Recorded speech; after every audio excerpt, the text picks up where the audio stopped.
أعوذ بالله من الشيطان الرجيم. بسم الله الرحمن الرحيم. السلام عليكم ورحمة الله وبركاته. الحمد لله والصلاة والسلام على رسول الله وعلى آله وصحبه ومن والاه أما بعد. Hadirin hadirat tuan-tuan puan-puan yang dirahmati oleh Allah Subhanahu wa taala. Kita panjatkan kesyukuran kerana Allah masih merezekikan kita peluang pada hari ini untuk kita berjumpa. Kita mulakan dengan doa yang dibacakan oleh Nabi Musa alaihi salam. Rabbi shrah li sadri wa yassir li amri wahlul 'uqdatam min lisani yafqahu qawli. Ya Allah, lapangkanlah dada kami, mudahkan wa yassir li, dan mudahkanlah urusan kami, dan lepaskanlah simpulan-simpulan yang ada di lidah kami sehingga orang mudah untuk memahami apa yang ingin kami sampaikan. Tuan-tuan dan puan-puan, pertama kali saya nak mengucapkan ahlan wa sahlan, terima kasih kepada yang semua yang sudi untuk hadir, baik yang di Malaysia ataupun yang di Saudi khususnya, yang mana pada hari ini kita bersama pertama kali berjumpa. Dalam bila mana kita sebarkan link ini, kita bersyukur ramai respon positif yang ikut hadir, dan mudah-mudahan kelas ini dalam tempoh 1.5 jam yang kita harapkan ia memberikan peluang bagi kita untuk kita memahami perjalanan sirah baginda sallallahu alaihi wasallam dalam melaksanakan haji. Sebelum saya mulakan, izinkan saya untuk kenalkan diri terlebih dahulu. Saya rasa ini kali pertama kita berjumpa. Ada yang mungkin pernah mengenali sebelum ini, ada yang pertama kali berjumpa. Sebelum itu, saya kenalkan diri saya. Nama saya Mustafa Muaz bin Muhammad Masruh. Boleh panggil Muaz sahaja. Alhamdulillah, kini saya dah pun berada di Malaysia. Jadi saya ni sekarang pukul 2 pagi lah. Kalau tengok muka tu macam muka masih bangun tidur ke, saya minta maaf. Kita pun baru bangun dalam pukul 1.50 lebih tadi. Sebelum ni saya belajar di Bumi Madinah Al-Munawwarah. Bermula daripada tahun 2011 sehinggalah sampai 2020, mengambil masa lebih kurang 9 tahun. Sebabnya kita mengambil degree 4 tahun, kemudian kita sambung dengan master pula lebih kurang 4 tahun. Dan seterusnya setahun kita ada diploma, dan kebetulan masa itu musim COVID. Jadi pengalaman melaksanakan haji itu Alhamdulillah Allah rezekikan melalui berbagai cara. Pertama, kita pernah menjadi translator, saya menjadi penerjemah rasmi bagi para masyayikh, para guru-guru, melalui pejabat agama Arab Saudi, Kementerian Agama Arab Saudi. So ada masyayikh turun di Mekah, kami sebagai pelajar Islam Madinah menjadi penerjemah mereka. Alhamdulillah saya pernah juga bawa travel, baik umrah ataupun haji. Saya pernah bawa travel Malaysia, Brunei, Singapura.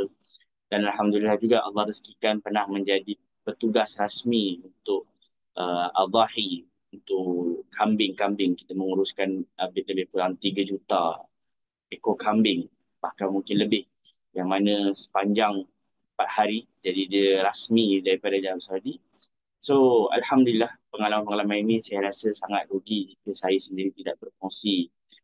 Dan ini merupakan uh, kesyukuran pada Allah SWT, terutama pada tahun COVID.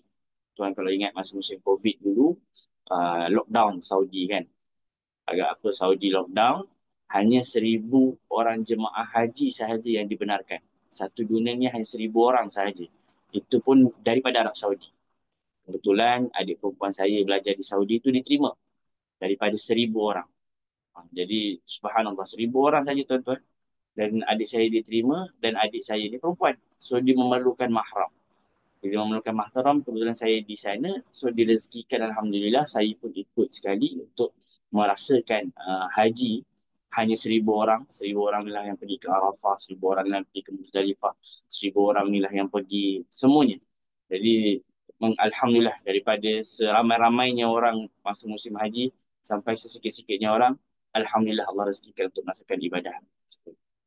Bermula daripada situ, ketika 1,000 orang melaksanakan haji, kami ada beberapa jemaah Malaysia, seingat saya dalam 8 orang, 9 orang, yang mana kami ada kedutaan Arab Malaysia. So saya buat kelas haji. Dan kelas haji tersebut saya susul, saya buat nota ni lebih kurang dalam 40 muka surat. Dan daripada tahun tersebut sampailah tahun seterusnya, sehinggalah bila saya dah balik Malaysia, saya rasa, ya Rob, aku dah pernah buat haji masa di Madinah, dan aku sekarang di Malaysia. Aku nak buat haji lagi, tapi dah tak ada rezeki lagi dah. Apalagi sekarang ni dengan visa yang ketat dan sebagainya. Saya berhajat, saya berharap dan saya meminta pada Allah SWT, mudah-mudahan Allah rezekikan untuk dapat juga berkongsi ibadah haji ni kepada mereka bakal-bakal jemaah haji meskipun saya tak dapat pergi haji. Jadi mudah-mudahan mandalla ala khair, siapa yang uh, berusaha untuk menunjukkan kepada jalan kebaikan, mudah-mudahan kita dapat pahala membantu orang pergi haji meskipun kita tidak pergi haji. Jadi saya mengucapkan sekali lagi terima kasih kepada mereka yang hadir pada hari ini. Mudah-mudahan perkongsian ini, dan kini saya bekerja sebagai salah satu pegawai syariah di institusi perbankan Islam Malaysia. Jadi itu tugas utama saya.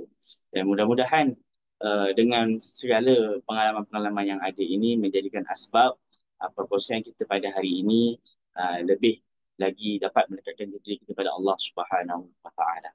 Baiklah tuan-tuan dan puan-puan, apakah tajuk kita pada hari ini?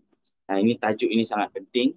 Jadi kalau ditanya apakah tajuk kelas kita pada hari ini, tajuk kita adalah Sifatu Hajjatin Nabi sallallahu alaihi wasallam ka'annaka ma'ahu. Iaitu bila ditanya apakah tajuk kita, sifat haji Rasulullah sallallahu alaihi wasallam, seakan engkau bersamanya.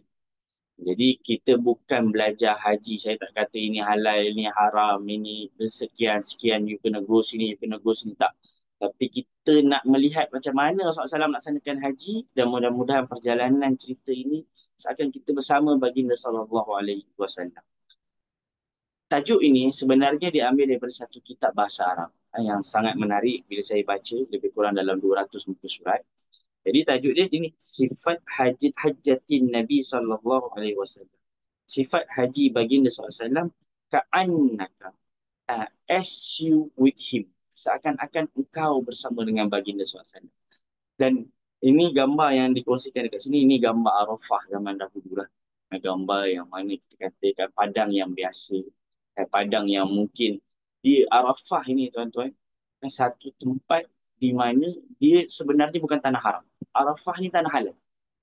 Tetapi ada pada satu hari sahaja, iaitu pada 9 Zulhijjah, martabat tanah Arafah ini berubah. Seberubah-berubah. Bahkan ia menjadi satu rukun haji. Kata baginda SAW, Al-Hajju Arafah. Haji itu adalah Arafah. Maksudnya tanpa Arafah, tiadalah haji. Sebab tu syarat paling penting, rukun yang paling penting adalah kita wukuf di. Baiklah. Bila kita sebut pasal haji ni, kenapa kita nak kena cerita Ustaz? Tak apalah Ustaz, bagi tahu je lah pasal haji, mudah kan? Kerana haji ni tuan-tuan, kalau kita lihat, saya terus lompat kepada rukun haji. Rukun haji ni dia 6. Rukun haji adalah ada 6. Rukun siapa yang pernah buat umrah, dia mudah saja, tambah satu lagi. Apakah itu? Kalau kita lihat rukun umrah, ada niat ihram, niat umrah, tawaf umrah, sa'i umrah, cukur, bergunting, tahallul, kemudian tertib. Rukun haji tambah satu sahaja, iaitu wukuf. Bila sebut rukun, maknanya dia adalah, kita katakan rukun ni tiang. Tuan-tuan, kalaulah seseorang tu dia buat haji, dia niat, dia wukuf, dia tawaf, dia sa'i, dia cukur, dia tertib. Dia buat 6 ni saja. Kalau dia buat haji, dia tak pergi Mekot. Dia buat haji, dia tak pergi Muzdalifah. Dia buat haji, dia tak pergi melontar. Dia buat haji, dia tak pergi mabit di Mina. Dia buat haji, dia tak melontar 3 jamrah. Hajinya masih sah. Sebab ini bukan rukun haji. Wajib haji ni bukan rukun haji. Meninggalkan 1, 2, 3, 4, 5, 6 ni, meninggalkan ni perlu bayar dam. Kalau orang tu dia nak mengambil mudah pasal haji ni, dia kata, aku tak naklah pergi Muzdalifah, aku tak naklah pergi Mina, aku tak naklah melontar. Benda ni semua boleh bayar pakai dam. Aku cuma nak buat 6 ni sahaja. 1, 2, 3, 4, 5, 6. Niat ihram dia haji, wukuf di Arafah, tawaf, sa'i, cukur, tertib. Sah tak haji aku? Sah. Tetapi kita ni buat haji ni bukan sekadar nak sah ke tak sah. Kita nak buat haji yang mabrur. Kita nak al-hajjul mabrur. Laisa lahu jaza'. Haji yang mabrur ini haji yang mana tidak ada pahala baginya melainkan syurga. Haji yang mabrur ini yang mana kalau kita berjaya buat, raja'a ka yaumin waladat su'um. Mudah-mudahan Allah kembalikan kita tanah air ini dalam keadaan kayaumin, hari sebagaimana dilahirkan seseorang anak tersebut. Maksudnya kita jadi bayi kembali. Kosong. Betul-betul diampunkan oleh Allah SWT. Macam solat. Solat ada sah. Tapi adakah solatnya itu penuh dengan khusyuk ataupun tak? Kan bayar zakat. Zakat, bayar zakat, keluarkan duit. Tapi adakah dia ikhlas kerana Allah ataupun tidak? Ala kulli hal, saya nak menekankan kita buat haji ni, kita berpegang pada hadis baginda sallallahu alaihi wasallam, iaitu khudhu anni manasik. Kata Rasulullah kepada sahabat-sahabatnya, ambillah, contohilah bagaimana aku melaksanakan haji. Manasik-manasik haji. Manasik ni maksudnya langkah-langkah haji. Kerana aku takut tahun ini merupakan tahun terakhir aku bersama kalian. So kita buat haji ni first, aku nak ikut sunnah baginda sallallahu alaihi wasallam. Aku nak cuba semampu aku. Bukan sekadar nak touch and go. Oh, touch dekat Arafah, go. Touch dekat Muzdalifah, go. Touch dekat Mina, lepas tu go. Tak, kita tak nak begitu.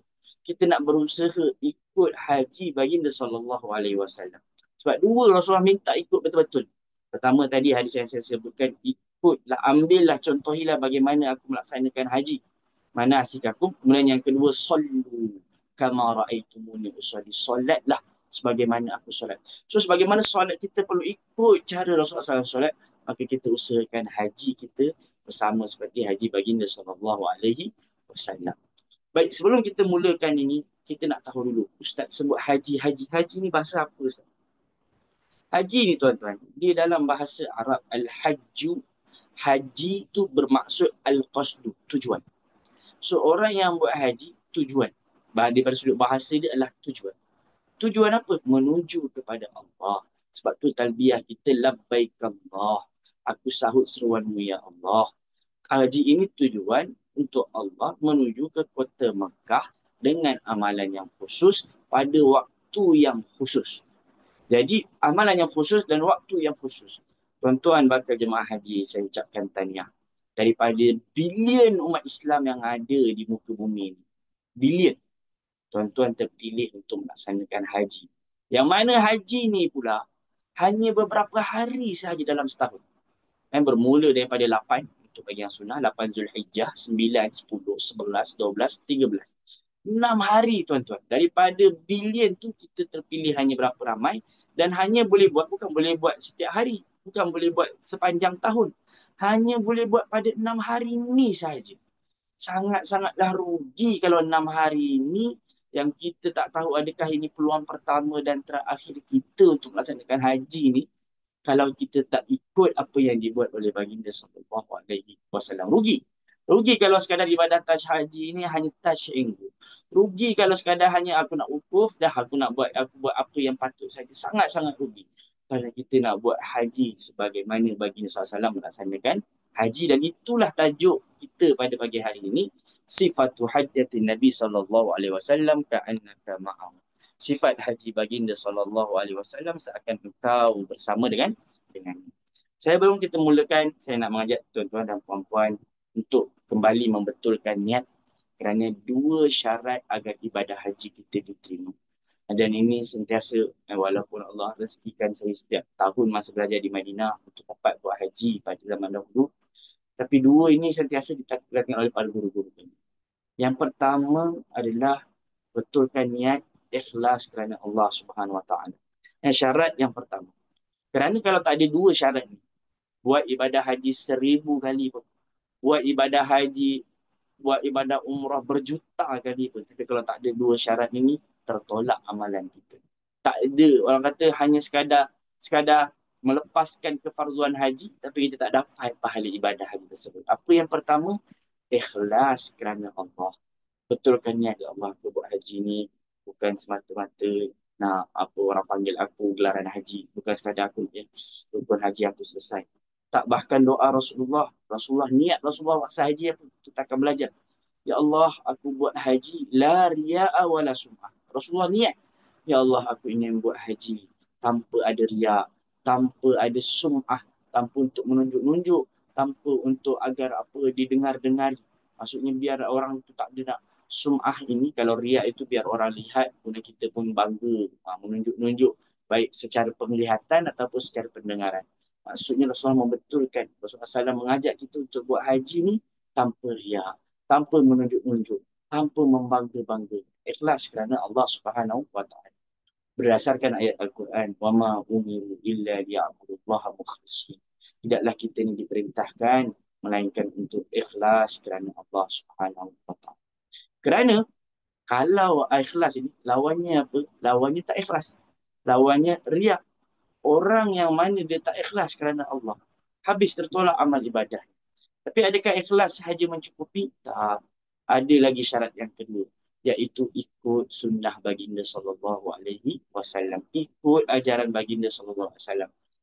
Maksudnya, kalau orang ni dia buat haji, aku buat nawaitu kerana Allah, tapi aku ni tawaf 8 kali contoh. Cik tawaf berapa kali? Saya tawaf 8 kali. Sekatakan tawaf. Tawaf tu 7 kali, cik. Ikut saya lah. Ustaz, saya nak buat 8 kali. Saya yang penting nawaitu saya betul. Yang penting saya ikhlas kerana Allah. Ustaz, kenapa nak pertikaikan niat saya ni? Bukan masalah niat. Masalah kita kena ikut apa yang diajarkan oleh baginda sallallahu alaihi wasallam. Ada orang datang, dia buat solat sunat lepas asar. Solat sunat lepas asar. Lepas tu dia kata, takkanlah Allah nak azab aku. Takkanlah Allah nak azab aku. Aku solat sunat kot lepas asar. Aku buat kerana dia. Tapi ulama menyebutkan, Allah tak mengazab kamu kerana engkau beribadah kepadanya. Tetapi Allah mengazab kamu kerana kamu berbeza dengan cara baginda SAW. Yang telah berbeza bimukhalafati Nabi, berbeza dengan arahan Rasulullah. Rasulullah melarang untuk ada solat sunat lepas asar. Rasulullah tidak membenarkan. So bukan masalah nawaitu semata, tapi perlu dengan niat, perlu dengan apa ajaran baginda SAW. Oleh kerana itu, dua syarat ini, bab ikhlas, hanya diri tuan-tuan dan perempuan yang tahu, dan Allah Subhanahu wa taala yang Maha mengetahui. Adakah tuan-tuan buat ibadah haji ni ikhlas kerana Allah ataupun tidak? Adakah aku suruhanmu ikhlas kerana Allah ataupun untuk dapat gelaran haji? Kita pernah dengar tak Sayyidina Abu Bakar As-Siddiq? Dia kata, Abu Bakar kata, contohlah kan, aku ni dah haji, panggil aku Haji Abu Bakar, panggil aku Haji Umar, panggil aku Haji Usman. Pernah tak kita dengar Nabi Muhammad SAW namanya Haji Muhammad SAW? Tak. Mereka tidak melaksanakan ibadah haji itu kerana nama haji itu. Meskipun Ustaz, kalau dekat Malaysia ni biasanya orang dah haji panggil haji, boleh, tak jadi masalah. Tapi jangan sampai itu. Biasa ada gelaran Ustaz, gelarannya haji sekian dan sekian. Jadi betul kan? Bab niat ni masing-masing lebih mengetahui. Tapi yang kedua ni lah kenapa asbab kita nak buat kelas ini. Iaitu kita cuba nak ikut sunnah Rasulullah. Maka kita buat dengan tajuk tadi, sifat haji baginda sallallahu alaihi wasallam seakan engkau bersama. Baik, saya harap itu mukadimah yang mudah-mudahan haji ini menjadi berniat pembersih bagi betul bagi niat kita kembali. Sebab kalau kita lihat tuan-tuan, rukun Islam ini ada 5. Rukun Islam ada 5. Syahadat. Apa maqasid daripada syahadat ini? Syahadat ini dia mengorbankan ego seseorang. Dia raja ke, dia Perdana Menteri ke, dia Sultan ke. Tetapi apabila dia berkata, Asyhadu an la ilaha illallah, aku bersaksi tiada Tuhan yang layak disembah selain Allah. Maknanya dia telah mengorbankan ego dia. Oh, walaupun aku Sultan, walaupun aku raja, tapi aku kekal sebagai seorang hamba Allah. Aku hamba Allah. Aku akan kembali kepada Allah. Dia mengorbankan ego dia. Korban ego ni yang Firaun tak boleh. Firaun kata, aku ni Tuhan. Ana rabbukumul a'la, aku Tuhan sekalian alam. So orang yang bersyahadat, dia telah mengorbankan egonya sehingga dia sanggup merendahkan diri di hadapan. Orang yang kedua, solat. Orang yang solat ini dia mengorbankan bukan sekadar ego juga, tetapi dia korbankan fizikalnya, tubuh badan dia. Kenapa? Sebab dia sanggup sujud di hadapan Allah. Kepala ni benda yang orang kata paling mulia pada manusia kan. Kalau orang pukul kepala seseorang, kepala ni mulia lah kan. Bila kita sanggup letakkan di tanah kita kerana sujud pada Allah SWT, kita korbankan ego kita, korbankan tubuh badan ini untuk Allah SWT. Zakat adalah untuk mengorbankan harta kita, cari duit susah-susah, korbankan harta.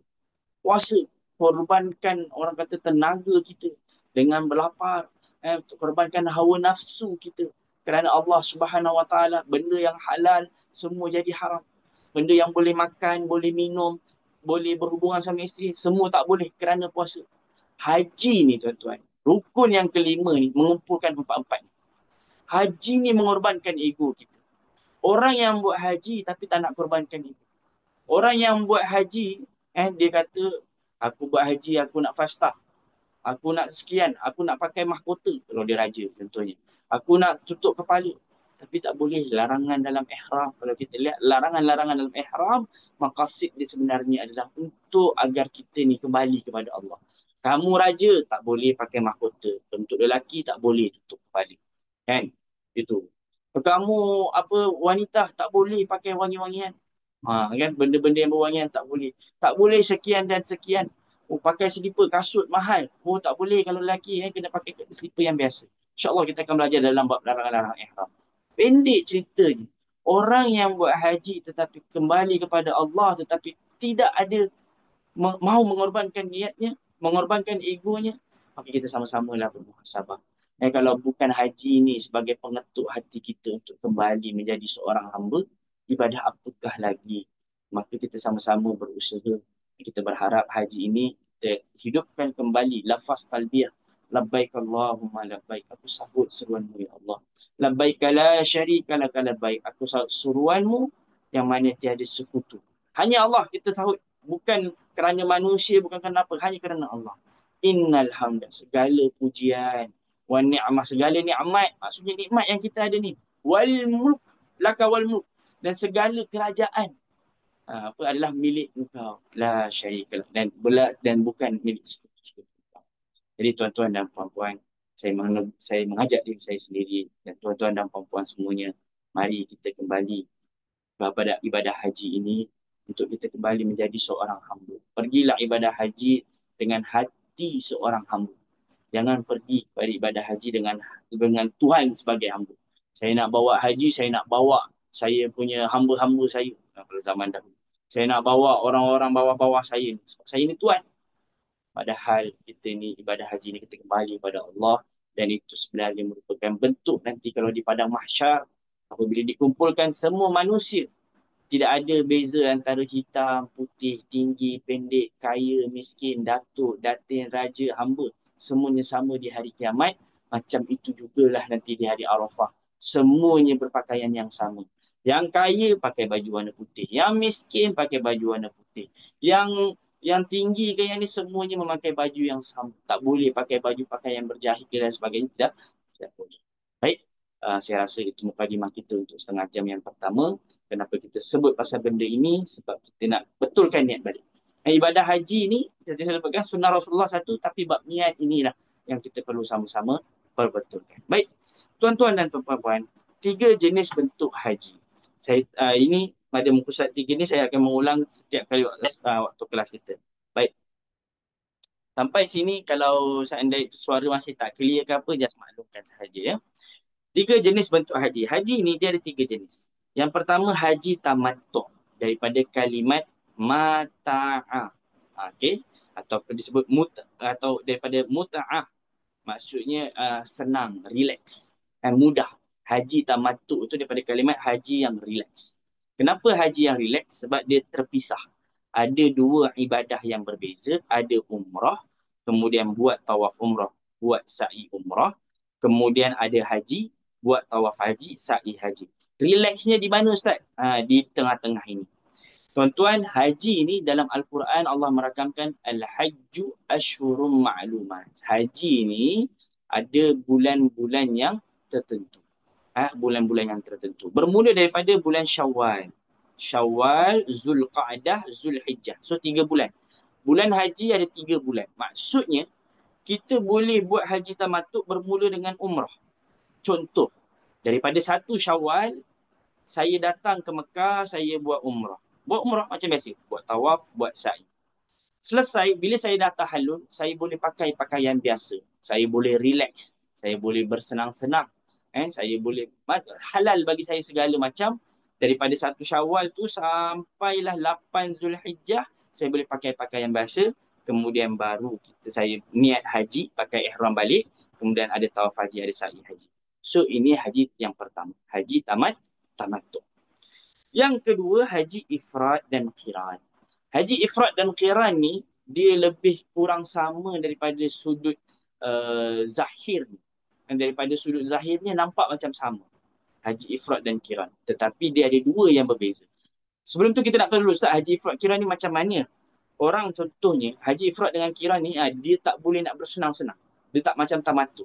Contoh, 1 Syawal, dia datang dengan niat, aku nak buat haji ifrad atau aku nak buat kiran. So, dia pakai pakaian ihram. Dia pergi Kaabah, dia buat tawaf. Tawaf dia adalah tawaf kudum. Kudum tu daripada qadama, taqdim. Pernah dengar kan jamak taqdim. So, dia buat tawaf kudum datang Mekah, dia buat tawaf, kemudian dia buat sa'i. Kalau dia ifrad daripada kalimat fardun, satu. Qiran daripada qarana, bukan corona covid tu tak, tapi corona ni maksudnya menggabungkan. So dia buat sa'i tu 7 kali kan, 1, 2, 3, 4, 5, 6, 7. Kalau ifrad, sa'i dia adalah sa'i haji. Kalau qiran, sa'inya 2 in 1. Dia buat sa'i umrah dan haji 2 dalam 1. So sa'inya tu adalah sa'i umrah, sa'inya adalah sa'i haji. Itu maksud qiran. Jadi contoh 1 Syawal, saya datang dengan niat ifrad, kawan saya datang dengan niat qiran. So kami 1 Syawal ini, saya datang buat tawaf, kawan saya datang buat tawaf juga. Kemudian bila saya buat sa'i adalah sa'i haji, kawan saya adalah sa'i haji dan umrah. So dia buat sama-sama 7 kali pergi balik, tetapi dia punya haji dan umrah, saya punya haji sahaja. Kemudian saya kena stay dalam ihram. Saya tak tahallul. Saya stay dalam ihram. Stay dalam ihram ni kira saya daripada 1 Syawal tu saya pakai pakaian ihram, larangan ihram masih terpakai lagi atas saya. Stay sampai 8 Zulhijjah, barulah saya kemudian pergi ke Arafah semuanya, lalu nanti saya akan buat tawaf. Tawaf haji kalau seandainya ifrad. Kawan saya buat tawaf haji dan umrah. Maksudnya dia buat 7 kali, saya buat 7 kali, tapi dia ni 2 in 1. 2 dalam 1. Untuk makluman tuan-tuan dan puan-puan, okey, sa'i haji di sini, sa'i haji sa'i haji atau sa'i haji dan umrah ni, dia boleh didahulukan, boleh diakhirkan. Boleh diawalkan, boleh diakhirkan. Maksudnya macam mana Ustaz? Maksudnya macam gini. Contohlah 8 Zulhijjah. Daripada Malaysia ni 8 Zulhijjah, saya terus pergi ke Arafah. Saya tak sempat pergi Kaabah sebab masa tak mencukupi. Saya terus pergi ke Arafah. Saya terus pergi berwukuf di Arafah. Maka saya tak sempat lagi buat sa'i haji ni. Betul tak? Saya tak sempat buat haji. Kawan saya pun sama juga. Dia datang, dia bukan datang 1 Syawal, dia datang 8 Zulhijjah. Dan nak kena pergi Arafah dia ni. Dia terus pergi Arafah. So, dia niat haji ifrad dan qiran. Jadi dia tak sempat buat sa'i. Jadi dia boleh buat tawaf haji dan umrah dulu. Kemudian sa'i ini, yang ini dibawa selepas ini. Dia bawa selepas ini. Jadi sa'i haji ni boleh dibuat di awal, boleh buat di akhir. Mungkin tuan-tuan dan puan-puan agak pening. Ustaz, saya masih tak nampak. I cannot imagine. Dulu masa awal-awal saya sampai di Madinah ni, saya tak nampak. Ustaz, saya tak pernah nampak Kaabah tu macam mana. Ustaz sebut tawaf ni saya tak faham, sa'i pun saya tak faham. Tak apa. At least yang penting kita nampak sedikit, dan saya akan ulang setiap kali di awal kelas pada esok dan lusa insya-Allah. Apa beza antara haji ifrad dan qiran? Ifrad, niat. Pertama niat. Niat haji ifrad, sahaja aku buat haji. Niat haji qiran, sahaja aku buat haji dan umrah. Umrah itu dimasukkan dalam ibadah haji. 2 in 1. Ya Allah, aku nak masukkan umrah dan haji 2 in 1. Itu adalah haji qiran. Kemudian beza yang kedua adalah haji qiran perlu bayar dam. Haji ifrad tak perlu. Konsep dia, dam ini adalah darah. Dam ini maksudnya dia perlu mengorbankan. Dam ini disebut sebagai hadyu. Dia perlu mengorbankan korban. Apa-apa ibadah haji yang ada umrah dalamnya, qiran ada umrah, tamattu' ada umrah, maka perlu bayar dam. Perlu sembelih kambing. Perlu bayar korban. Perlu buat hadyu. Hadyu, korban, ini merujuk kepada dam. Nanti kita akan lihat, Ustaz, sekarang ni mana yang afdal? Tamattu' ke atau ifrad dan qiran. Baik, sebelum saya nak sambung lagi, saya minta tuan-tuan dan puan-puan boleh tulis dalam ruang chat, faham ke tak faham. Apa yang Ustaz clear ke tak clear. Sehingga kita kalau boleh bukan satu arah lah. Saya takut ni pukul 2:30 pagi ni, saya tengah bercerita dekat sini, yang dekat sana tengah tidur. Jadi tolonglah tulis-tulis sikit dalam ruang chat, bagi semangat bagi kita semuanya dekat sini. Baik, faham Ustaz? Clear Ustaz? Terima kasih Nur Khuzala, terima kasih Azim. Terima kasih Tuan Syarif Ashraf. Tak faham tak apa, kita akan lebih nampak lagi insya-Allah. Baik, terima kasih yang sudi untuk baik. Sekarang kita balik lagi pasal rukun dan wajib haji dan umrah. Apa itu rukun? Rukun itu wajib buat. Rukun ini mudahnya siapa yang tak buat rukun haji tak sah haji dia. Orang yang tak niat, orang yang tak wukuf, tawaf, sa'i, bercukur, tertib, maka tak sah haji dia. Rukun ni mesti nak kena ada, tak boleh ganti. Wajib haji ni, wajib. Apa beza rukun dengan wajib? Wajib ni kalau kita tinggalkan, masih lagi sah haji kita tapi kita kena bayar dam. Berdosa. Dam, berbayar dosa. Baik, dan dalam perjalanan Rasulullah SAW nanti kita akan melihat sahabat-sahabat ada yang buat haji ifrat, ada yang buat haji qiran dan ada yang buat tamattu. Tamattu pun ada, ifrat ada, qiran ada. So tiga-tiga ni ada. Nanti kita akan sampai pada satu masa mana yang lebih afdal. Apa yang dibuat oleh Rasulullah? Apa yang Rasulullah SAW nasihatkan? Itu insya-Allah dalam perjalanan kita akan nampak. Baiklah, mari kita terus kepada peristiwa haji sebelum. Kalau kita lihat masa rukun Islam ini difardukan, okay? Solat difardukan, ada yang mengatakan di akhir-akhir Rasulullah SAW di Mekah. Rasulullah di Mekah 13 tahun berdakwah, 13 tahun ini fokus pada tauhid, fokus pada akidah 13 tahun. Kemudian 10 tahun Rasulullah di Madinah. So total hayat Rasulullah berdakwah adalah 23 tahun, 23 years. 23 tahun. 13 tahun ini akidah. 10 tahun yang berbaki di Madinah, itulah dekat situ difardukan. Kalau solat ada yang mengatakan sebelum di akhir-akhir sebelum Rasulullah berhijrah. Sebelum Rasulullah berhijrah dari Mekah ke Madinah, masa itu Rasulullah diangkat Isra Mi'raj, itulah masa peristiwa difardukan haji. Difardukan solat. Kemudian puasa, zakat itu difardukan, puasa dan zakat itu difardukan bila? Pada tahun kedua hijrah. Sedangkan ibadah haji itu difardukan tahun ke-9 hijrah. Tahun ke-9. Sebab tahun ke-10 adalah Rasulullah SAW buat ibadah haji. So saya nak mengharap tuan-tuan perempuan ni dapat tangkap. Tahun ke-9 difardukan haji. Tahun ke-10 Rasulullah buat haji. Tahun ke-11 Rasulullah SAW meninggal dunia. Kenapa Rasulullah tak buat terus tahun ke-9 ni? Pada tahun ke-9 turun ayat Al-Quran. Walillah 'alan nas hijjul bait man istata'a ilaihi sabila. Walillah, dan untuk Allah. Allah mulakan dengan dan untuk Allah. For the sake of Allah Subhanahu wa taala. Demi Allah. 'Alan nas, kepada manusia. Buatlah haji bagi orang yang mampu. Jadi kalau saya kata pada tuan-tuan dua, ada kalau seorang ayah berkata kepada anaknya macam gini. Anak, tolong pergi ke pasar beli sayur untuk ayah. Jadi untuk ayah ni dekat last. Atau lafaz yang kedua, untuk ayah, wahai anakku, tolonglah pergi ke pasar. Di mana yang lebih penekanan untuk ayah? Mesti yang kedua.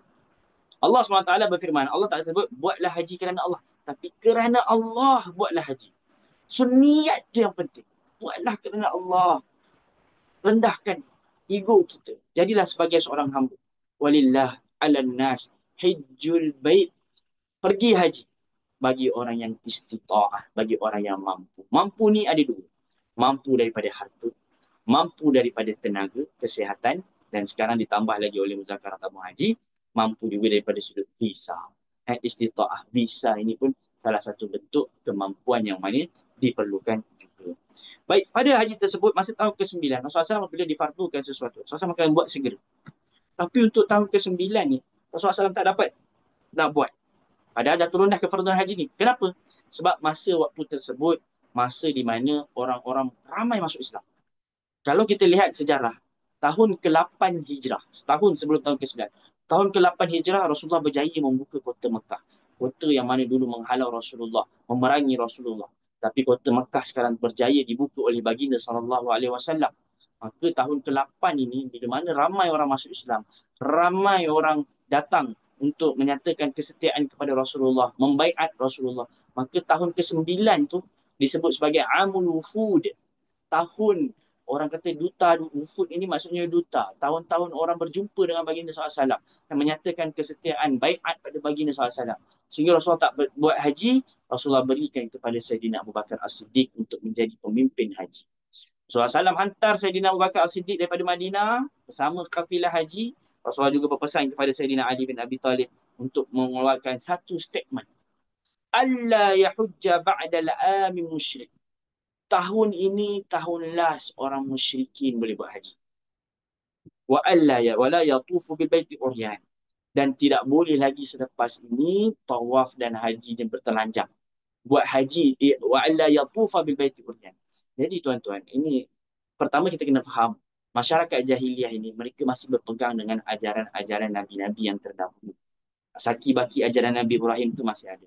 Sebab semua kita kena faham satu perkara, ibadah haji ni semua nabi buat haji. Sehingga ada perbahasan di kalangan ulama, semua nabi dah buat haji ke belum? Sebagian menyebutkan ibadah haji semua nabi dah buat. Semua nabi dah buat, dan bahkan Kaabah tersebut dah dibina, dah ada kawaidnya itu daripada zaman Nabi Adam alaihissalam. Semua Nabi buat. Melainkan ada yang mengatakan Nabi Hud, Nabi Saleh tak buat kerana disibukkan dengan kaum ni. Nabi Isa AS akan buat, tapi nanti. Jadi, ibadah haji ni kerana dah dibuat oleh Nabi, sehingga masyarakat jahiliah pun buat umrah juga. Masyarakat jahiliah, Abu Jahal, Abu Lahab pun buat haji juga, tuan-tuan. Tapi haji yang penuh kesyirikan. Haji yang tidak berpakaian. Kenapa telanjang? Kenapa tawaf telanjang? Dia kata pakaian kita ni pakaian yang penuh dengan kotor. Saya rasa tak layak pakaian kotor dan sebagainya.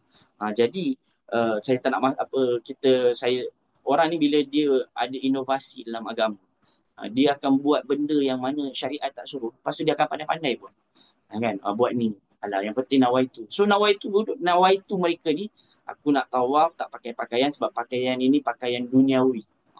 Pakaian yang penuh dengan dosa. Pakaian yang haram. Nak pakai pakaian khusus ke apa. Ada yang pandang mengatakan kalau nak buat ibadah umrah haji zaman masyarakat jahiliah, kena beli special baju. Orang kata make in Mekah. Contohnya daripada masyarakat jahiliah je boleh buat. Kalau tak cukup duit, telanjang. Tak sah hajinya. Jadi inovatif daripada situ. Maka Rasulullah SAW datang. Rasulullah SAW kembalikan kepada syariat yang sebenar. Rasulullah bagi tahu kepada Abu Bakar As-Siddiq, bawalah mesej tahun ini last orang musyrik untuk buat umrah, buat haji, dan tidak lagi boleh tawaf secara tidak berpakaian. Jadi tuan-tuan, visa yang paling penting untuk buat haji, benda yang paling penting untuk buat haji ni adalah visa tauhid, akidah, sebut syahadat. Kalau dia kaya macam mana pun, dia ada duit berjuta-juta ringgit pun, tapi kalau dia tak ada tauhid, dia tak ada percaya pada Allah, tak sah haji dia. Sebab itu alla yahujja ba'dal ami musyrik. Tuan-tuan, saya nampak ramai yang bertanya pada saya dekat dalam ruang chat ni. So, kita akan buat macam gini. Saya, dalam kelas ni, saya tak akan buka soalan. Okay, kita nak semua fokus pada mendengar. Soalan itu bila? Soalan tu nanti, tuan-tuan, PM saya, private saya dalam WhatsApp. Lalu soalan tersebut saya akan kongsikan dalam grup beserta jawapannya. Sekali lagi, untuk soalan, boleh PM saya, tanya saya. Kemudian kita akan kongsikan jawapan tersebut dalam grup. Dan saya akan hilangkan nama penanya lah. Kalau ada nama penanya, kalau tak ada nama penanya, saya tak apa, sebab kita nak jaga mungkin aib orang ke apa kan. Saya sharekan dalam grup biar ramai-ramai yang lain dapat manfaat. So kelas kita pada hari ini, untuk kelas ini tiada soalan akan dibuka, tetapi kita akan bawa nanti dalam grup. Untuk apa? Biar kita fokus terlebih dahulu. Baik. Tahun ke-10 Hijrah. Tahun ke-10 Hijrah. Ataupun kita akan buka soalan nanti dekat last-last, hujung-hujung. Masa dalam lebih kurang 5 minit sebelum kelas, insyaAllah kita akan buka soalan tersebut. Tahun ke-10 Hijrah. Tahun 9 Rasulullah tak buat umrah, Rasulullah tak buat haji. Tahun ke-10 Hijrah. Baginda SAW berkhutbah. Ada yang mengatakan itu khutbah biasa, ada yang mengatakan itu khutbah Jumaat kerana hari tersebut hari Jumaat. 4 hari yang 24 Zulqa'dah. Pada hari Jumaat, dalam hadis disebutkan khatabana Rasulullah sallallahu alaihi wasallam. Rasulullah SAW berkhutbah kepada kami. Rasulullah SAW berkata, ayyuhan nas, wahai manusia, qad furida alaikumul hajj fahujj. Telah difardukan kepada kalian haji, maka buatlah haji. Faqala rajul, lalu ada yang bertanya, akullu am, wahai Rasulullah, kami kena buat haji setiap tahun tu. Kalau nak ikut agama tu, kalau nak ikut masyhur kan, kita pun suka orang datang. Tuan-tuan, kalau contohlah, waliyazubillah, bukan saya, tapi kalau si fulan ni dia buat satu agama baru, dia mesti nak orang datang ramai-ramai dekat tempat dia. Abraha ni dia buat satu rumah ibadah. Dia buat satu rumah ibadah dekat Yaman. Abraha yang nak hancurkan Kaabah. Dia nak semua orang datang kat Yaman. Sampai dia sanggup hancurkan Kaabah. Sebab semakin ramai orang datang, negara kita orang pelancong datang setiap tahun ke Malaysia pun kita suka. Kalaulah Islam itu berdiri atas nak kemasyhuran, mai buat haji setiap tahun datang buat haji. Maka sahabat kata, aku tiap tahun Rasulullah kena buat haji. Tapi Rasulullah SAW bukan menjawab ikut hawa nafsu. Wa ma yantiqu anil hawa. Rasulullah tidak menjawab ikut hawa nafsu. In huwa illa wahyu yuha. Tapi ini wahyu. Pasal kata Rasulullah diam. Orang yang tanya lagi, setiap tahun ke kena buat haji Rasulullah? Rasulullah diam. Setiap tahun ke kena buat haji Rasulullah? Rasulullah diam. Lalu Rasulullah kata, lau qultu na'am. Kalau aku kata setiap tahun kena buat haji, la wajabat wala mastatatu. Nescaya haji itu akan jadi fardu, akan wajib untuk buat setiap tahun, dan kalian takkan mampu. Alhamdulillah lah. Kita katakan kalau setiap tahun umat Islam kena buat haji, macam mana keadaan Makkah tu? Habis kita tak tahu mana. Kemudian Rasulullah kata apa? Zaruni ma taraktukum. Biarkan saja apa yang tidak aku perintahkan. Maksudnya Islam ni dia open. Apa yang Rasulullah SAW buat, suruh kita buat. Yang tak buat, yang Rasulullah tak suruh, jangan buat. Maksudnya jangan buat tu, jangan kita bertanya lebih daripada situ. Kenapa? Fa inna ma halaka man kana qablakum. Kerana umat-umat terdahulu sebelum kalian halaka, binasa. Kenapa? Bikathratu su'alihim wa ikhtilafihim 'alal anbiya. Pertama, kerana banyak bertanya. Ulama kata, oh banyak bertanya tak boleh ke Ustaz? Maksudnya nanti kalau saya nak tanya soalan pada Ustaz Mu'an tak boleh ke? Kata ulama, maksud banyak bertanya ini pada masa disyariatkan, dalam masa waktu pensyariatan. Masa waktu Rasulullah SAW masih hidup. Contohnya macam zaman Nabi Musa. Nabi Musa kata sembelihlah lembu. Apa fazbahu apa sembelihlah lembu. Sudah tanya lembu apa? Lembu jantan ke betina? Warna apa? Umurnya berapa? Bekerja ke tak bekerja? Padahal just sembelih lembu sahaja. Nak katakan jangan banyak bertanya waktu persyariatan. Takut nanti difardukan apa yang tidak difardukan. Itu kan satu soal. Tapi kalau dah selepas bagi soal meninggal dunia, boleh tak bertanya? Boleh, tak jadi masalah. Betul lagi bertanya untuk ilmu. Yang tak boleh tu bertanya untuk mencari tetap rukhas, untuk bermudah-mudahan. Ustaz, saya nak yang mudah-mudah je, Ustaz. Saya nak tanya. Ini juga adalah untuk waqtilafuhum. Dan yang kedua, mereka berbeza dengan apa yang Nabi mereka lakukan. Ini antara sebab-sebab Nabi binasa. Fa'idha amartukum bisyai'. Bila aku perintahkan sesuatu, maka buat semampu kalian. Wa'idha nahaitukum. Apabila kamu larang, apabila aku larang sesuatu, maka tinggalkanlah. So ini konsep kita, ibadah haji sekali seumur hidup. Tuan-tuan dan puan-puan, kita mulakan dengan ayat Al-Quran. Allah SWT berfirman, Alladhi khalaqal mauta wal hayah liyabluwakum. Allah ciptakan hidup, Allah cipta mati untuk Allah uji kamu. Ahsanu amalan. Siapa amalannya yang paling sempurna? Ibadah haji ni tuan-tuan. Rasulullah SAW buat haji berapa kali seumur hidup Rasulullah? Rasulullah buat sekali je. Ibadah umrah Rasulullah buat 4 kali sahaja. Sekali pergi, sekali perjalanan. Satu kali pergi ni, satu kali perjalanan sahaja. Maksudnya, satu kali perjalanan tu satu kali ibadah umrah. Satu kali perjalanan ibadah umrah. Ada orang dia datang, padahal zaman Madinah ni lagi susah, 8 hari. Sekarang ni naik kapal terbang 8 jam je. Datang susah-susah, hanya buat satu kali umrah sahaja. Haji Rasulullah hanya satu kali sahaja. So, it's not about quantity, tapi it's about quality. Ia bukan daripada sudut quantity, oh banyak ibadah umrah aku, banyak ibadah haji aku. Bukan itu. Tetapi apa kualitinya? Apa value dia? Ya ke Ustaz? Value itu lagi penting daripada nominal. Tuan-tuan, RM1,000 dengan $1, mana lagi tinggi nilai? RM1 dengan RM1,000. Semestinya RM1 walaupun satu. $1 walaupun satu. Kenapa? Kerana satu itu dia lebih berat weightage-nya, lebih berat value-nya. Maka satu ibadah haji umrah yang betul-betul ikut sunnah Rasulullah SAW itu lebih baik daripada kita katakan 1,000 kali umrah, 1,000 kali haji, tapi tak ikut sunnah baginda sallallahu alaihi wasallam. Baik, ini hadis yang sama juga yang kedua, yang mana Rasulullah SAW kata, bal marratan wahidah, buatlah satu kali, tapi faman zada, siapa yang nak buat lebih, fahuwa tatawwu, maka ia adalah tambahan. Ia adalah tambahan atau sukarela atau sunat. Kita kata. Rasulullah SAW pun menetapkan miqat. Rasulullah SAW kata, Inna Nabi SAW waqata tu miqat. Miqat itu ada dua makna. Miqat zamani, miqat makani. Miqat tempat. Miqat tempat tu ada 5. Ini kat di sini. Miqat waktu. Waktu itu maksudnya miqat waktu haji tu bila? Tadi saya sebut 3 bulan. Apa? Syawal, Zulqa'dah, Zulhijjah. Kalau orang bulan Muharram dia nak buat haji, tak sah. Syawal tak sah. Ramadan, Ustaz saya nak buat ibadah haji bulan Ramadan. Bulan Ramadan kan bulan hebat. Tak sah juga. Kenapa? Kerana ada miqat. Jadi tuan-tuan, sekali seumur hidup, kalau kita tak tahu kembali lagi ataupun tidak, rugi serugi-ruginya kalau ibadah haji kita tak ikut apa yang diajarkan oleh baginda SAW. Sebab kita nak kualiti, kita nak ikut sunnah baginda SAW. So miqat Ahlul Madinah adalah Dhul Hulaifah, Ahlul Syam Juhfah, Ahlul Najd itu dekat Iraq, Qarnul Manazil, Ahlul Yaman Yalamna. Jumlah kalau kita lihat ada 100 km, 78, 120. Dhul Hulaifah ni lah Madinah Al-Munawwarah. Miqat Dhul Hulaifah ni yang paling jauh, iaitu 400 km. 400 km. Zulhulaifah ni zaman sekarang disebut sebagai Bi'ir Ali. Bi'ir tu perigi. Bi'ir Ali. Cuma satu perkara yang menarik yang kita perlu tahu tuan-tuan, kalau kita lihat di sini satu perbahasan saya bawa dalam bahasa Arab lah. Bila ditanya berkenaan dengan ma sababut tasmiyatu Abyaru Ali. Kenapa orang namakan sebagai Bi'ir Ali? Ustaz, siapa yang di Madinah ni dia tahulah ada miqat Bi'ir Ali.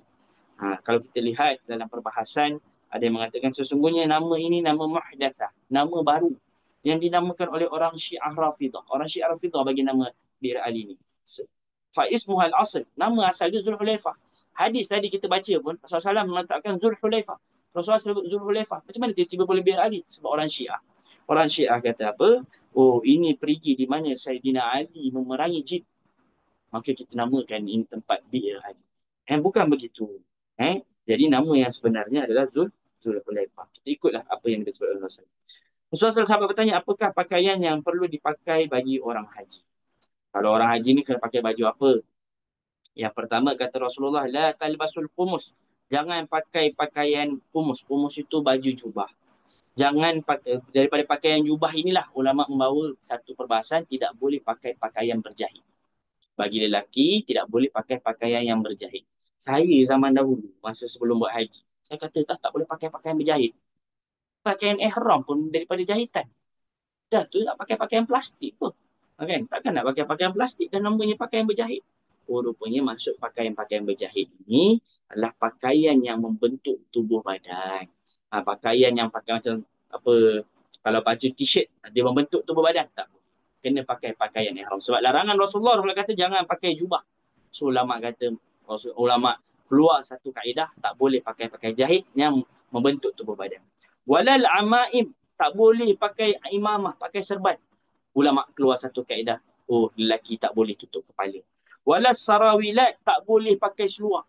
Seluar berarti tak boleh pakai pakaian berjahit yang membentuk tubuh badan termasuk kaki. Walal baranis, dan juga burnus. Saya minta maaf pada tuan-tuan dan puan-puan kalau tengok macam mata saya yang sebelah kanan ni macam agak tutup sikit. Saya ni sebenarnya kena penyakit mata ketumbit. Saya kena ketumbit baru-baru ni. Bakteri tak tahu masuk macam mana. Saya sebenarnya ada niat nak tangguhkan kelas ni. Sebab mata saya terasa gatal sangat. Saya pun dah makan obat dan sebagainya. Tapi kita dah tetapkan tarikh ini awal-awal. Saya kata bismillah lah, kita cuba. Alhamdulillah. Cuma saya minta maaf kalau nampak macam Ustaz. Kenapa mata Ustaz ni macam agak kanan ni bengkak sikit. Itu sebab ketumbit. Mohon doakan saya. Terutama pada tuan-tuan dan perempuan yang berada di tanah yang mulia. Walal baranis, burnus itu apa? Iaitu tak boleh pakai hoodie. Penutup kepala. Orang zaman, kalau kita tengok ada jubah. Kalau Maghribi tu, Maroko tu, dia boleh tutup kepala dia macam hoodie tau. Macam pakai. Tak boleh. Walal khifaf, dan tak boleh pakai khuf. Daripada khuf itulah keluar satu ni, tak boleh pakai kasut. Kalau kena pakai slipper yang menutup jari-jari. Illa ahadun la yajidu na'lain.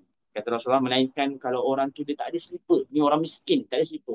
Maka pakai kasut, tapi kasut tersebut kena gunting.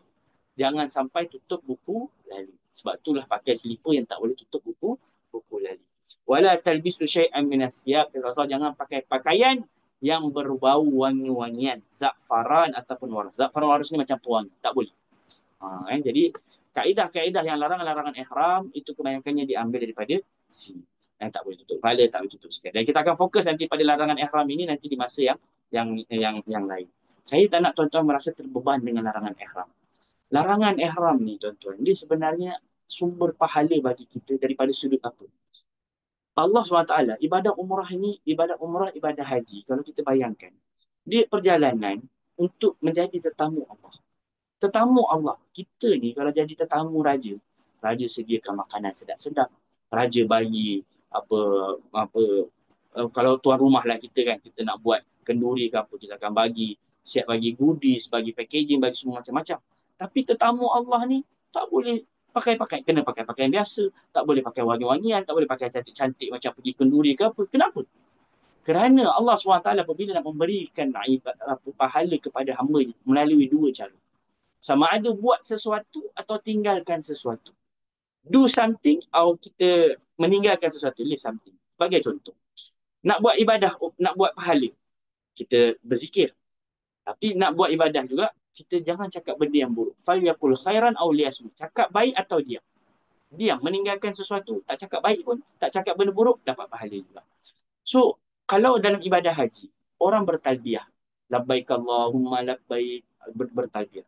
Naik atas bas, bertalbiyah. Ada pemimpin, kadang-kadang ada tukang yang dulu saya jadi travel kan, kita pegang mic, kita kata tuan-tuan mari kita bertalbiyah sama-sama, labbaik Allahumma labbaik, labbaik la syarika lak, labbaik, daripada Madinah sampai Mekah 400 kilometer. Biasanya setengah jam, yang 20 minit saja talbiyah tu. 20 minit talbiyah. Lepas tu separuh bas dah tidur. Cukup 1 jam dengan driver-driver, dengan driver lah, dengan saya sekali pun mungkin dah penat dah. Dah sejam lebih, dah 2 jam dah. Habis tu kalau tak talbiyah, kita nak dapat pahala ni, maka dengan meninggalkan larangan-larangan ihram, itu sebenarnya pahala yang berterusan bagi kita. Apabila kita masuk sahaja dalam mood ibadah umrah haji ini, maka kita telah mendapatkan pahala tersebut dengan meninggalkan larangan-larangan ihram. Jadi larangan ihram ini jangan dianggap sebagai beban, tetapi ladang pahala. Baik, pergerakan daripada Madinah menuju ke kota Mekah Al-Mukarramah 257, sampai yang kita ada setengah jam lagi. InsyaAllah kita akan berhenti pada pukul 3.30. Pada pukul 3.30 pagi. Yang Baginda SAW solat zuhur di Madinah. Masuk di Madinah iaitu di Masjid Nabawi. So ini Masjid Nabawi zaman dahulu. Masjid Nabawi zaman dahulu ni, dia dulu kiblat itu menghadap ke arah Bukit Uhud. Kiblat itu di belakang. Kiblat itu di belakang, sehingga sebab tu rumah Rasulullah ni sebenarnya di belakang. Ini ada 2 rumah. Rumah Rasulullah SAW di belakang masjid pada asalnya. Kerana telah pun berubah kiblat daripada Baitul Maqdis menjadi Kaabah. Jadi akhirnya rumah Rasulullah yang dulu di belakang kiblat menjadi depan kiblat. Kubur Rasulullah sekarang berada di depan kiblat. Kubur Rasulullah SAW berada di depan kiblat, yang mana pada asal kubur Rasulullah adalah rumah Rasulullah. Yang mana asalnya adalah di awal kiblat. Rasulullah SAW solat zuhur di Madinah iaitu di Masjid Nabawi, baginda SAW. Kemudian ada seorang sahabiah yang mana namanya Dhuba'ah binti Zubair. Dhuba'ah binti Zubair bin Abdul Muttalib. Ini kita katakan sepupu Rasulullah SAW. Sebab Abdul Muttalib ni datuk Rasulullah. Rasulullah ada pakcik namanya Zubair. Rasulullah berarti ada saudara sepupu namanya Dhuba'ah. Dakhala Nabi SAW ala Dhuba'ah. Rasulullah SAW masuk berjumpa dengan Dhuba'ah binti Zubair bin Abdul Muttalib. Faqalat, ya Rasulullah, dia sakit-sakit ni. Orang kata dah sakit letih. Lalu dia kata, wahai Rasulullah, aku nak buat haji. Inni uridul haj wa ana syakiyah. Tapi aku sakit, Rasulullah. Lihat ni, sahabat ni dia sakit-sakit pun nak pergi haji. Ada orang, Ustaz saya takut dah, Ustaz. Saya tak sanggup, takut dah nak pergi haji ni. Masa musim COVID dulu tu, ada orang dapat peluang untuk buat ibadah haji. Yang kata, saya tak berani lah nak buat ibadah haji. Takut nanti kena corona ke semuanya. Itu masih sihat tu. Ini kita kata sekarang ni, tuan-tuan. Dia ni tengah sakit ni, tapi dia kata aku nak buat haji Rasulullah bersama dengan kau. Lalu kata Rasulullah SAW, Hujji washtariti. Buatlah haji, tapi niat bersyarat. Anna mahilli haithu habastani. Tempat di mana aku tahallul, di mana aku terhalang. Maksudnya, kata Rasulullah SAW, kalau contohnya kau nanti niat bersyarat ini, poin dia adalah siapa yang niat bersyarat, jadi dia tak perlu sembelih kambing kalau dia tak mampu berjaya buat ibadah haji. Bila dia tak berjaya, maka dia tak perlu sembelih kambing. Cukup tahallul sahaja. Orang yang tak niat bersyarat, dia kena sembelih kambing. Soalannya mana yang lebih afdal? Ustaz, saya kena niat bersyarat ke ataupun tidak? Ulama menyebutkan, kalau seandainya kita ni tak ada rasa sakit apa-apa, kita rasa mampu, tak perlu niat bersyarat. Sebab Rasulullah tak niat bersyarat, sahabat-sahabat pun tak niat bersyarat, Rasulullah hanya menyuruh orang yang sakit seperti Dhuba'ah sahaja untuk niat bersyarat. Tapi Ustaz, kalau tak niat bersyarat, saya kena sembelih kambing. Rasulullah SAW masa Hudaibiyah, Rasulullah pernah buat umrah 4 kali. Ada namanya umrah Hudaibiyah. Rasulullah SAW nak buat Rasulullah nak buat ibadah umrah, tiba-tiba dihalang oleh orang musyrikin. Masa tu sebelum pembukaan kota Mekah, orang musyrikin tak bagi masuk. Rasulullah sembelih kambing. Menunjukkan bukanlah sembelih kambing itu dosa ataupun tak jadi masalah, bahkan itu satu ibadah tambahan.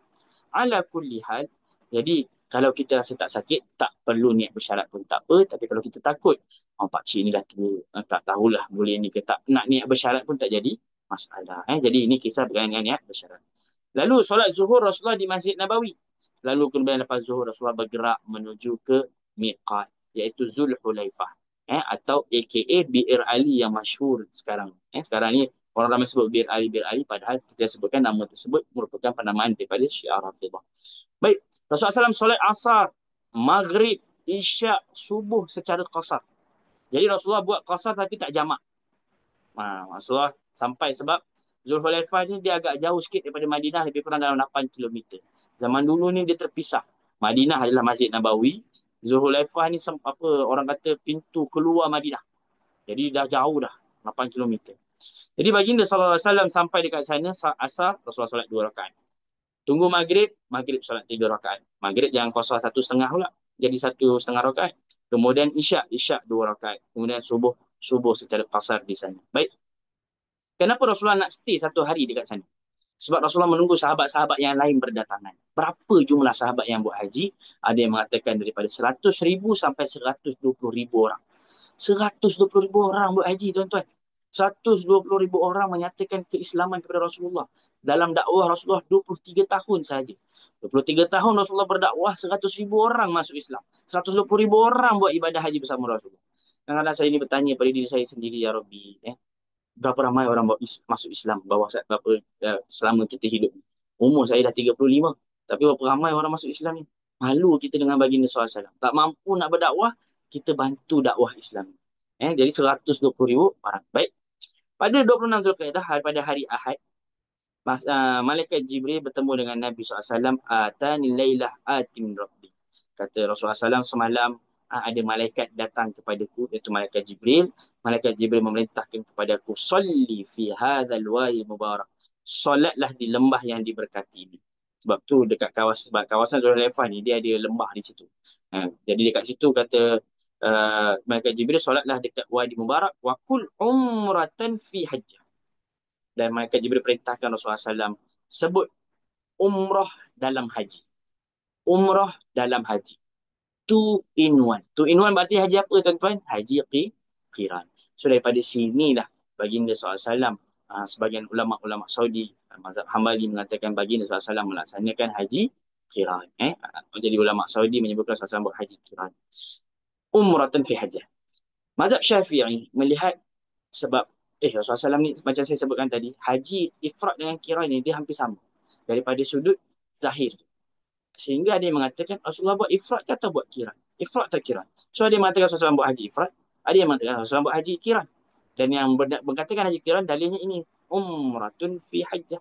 Apa yang masukkan? Jadi ada yang mengatakan Rasulullah SAW datang, yang kata qiran ni dia kata asalnya Rasulullah niat nak buat haji sahaja.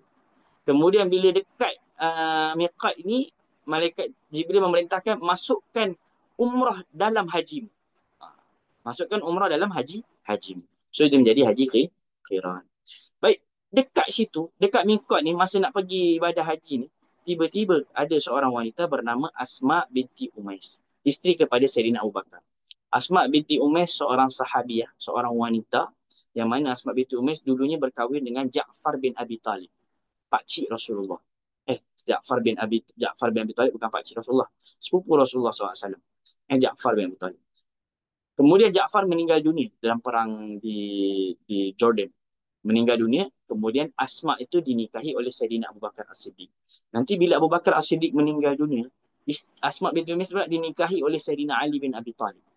Jadi Ali bin Abi Talib. Kalau ada orang kata kan, Sayyidina Ali, orang Syiah ni dia mengkafirkan Sayyidina Abu Bakar. Yang Syiah yang kita kata yang berat lah.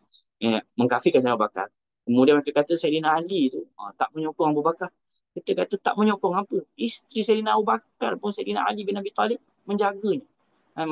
Menjaga tersebut dengan menikahinya. Itulah Asma binti Umais ni. Jadi nak kisah masa tu Asma binti Umais masih lagi menjadi isteri Sayyidina Abu Bakar Siddiq, melahirkan anak. Ini kita nak cerita ni. Syarat-syarat mengandung. Dah 9 bulan. Saya tak tahu lah berapa bulan mengandungnya. Tapi kita dah syarat mengandung, dia nak ikut juga Rasulullah SAW pergi haji, tahu-tahu dekat miqat bersalin. Belum niat lagi dah bersalin. Lalu bertanya Rasulullah, bagaimanakah ibadah haji ke dalam keadaan nifas? Kenapa saya sebut pasal masalah nifas? Sebab nifas dengan uzur, dengan haid, ini dua situasi yang sama. Orang nifas tak boleh solat, orang uzur tak boleh solat. Orang nifas ni macam mana nak buat hajinya? Macam itulah orang haid nak macam mana nak buat haji. So dalam keadaan nifas, baru bersalin, belum berniat, lalu akhirnya kharaja hajan ma'a Rasulullah, antara yang keluar haji adalah Asma binti Umais, fawaladat bisajarah, lahirlah seorang anak namanya Muhammad bin Abi Bakar. Muhammad bin Abi Bakar nanti dia akan ada anak Qasim bin Muhammad bin Abi Bakar, salah satu ulama tabi'in, ulama yang besar. Fa'ata Abu Bakar Nabi SAW. Lalu Abu Bakar pun datanglah jumpa Rasulullah, bagi tahu macam mana anak saya ni, isteri saya baru melahirkan. Maka kata Rasulullah, ayat murah antaghtasil. Mandilah. Maka orang yang nifas, orang yang uzur, mandi. Thumma tuhillu bil hajj. Kemudian niat buat haji sahaja. Niat buat haji sahaja. Wa tasna' ma yasna'un nas, dan buat apa sahaja yang dibuat oleh semua orang, melainkan jangan tawaf di rumah Allah SWT.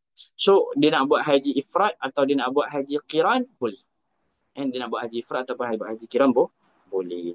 Bagi orang yang dalam keadaan uzur. Jadi, jangan ingat, Ustaz saya uzur, Ustaz. Saya dalam keadaan datang bulan. Maknanya saya tak perlu niat haji lah, Ustaz, dekat miqat.